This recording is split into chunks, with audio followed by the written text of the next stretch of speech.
So we are in Yellowstone National Park, and Yellowstone is one of the few places where geysers actually occur on the planet.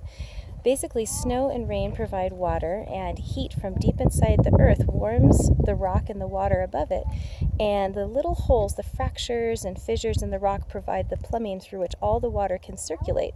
All these things are needed if you want to have a geyser or a hot spring.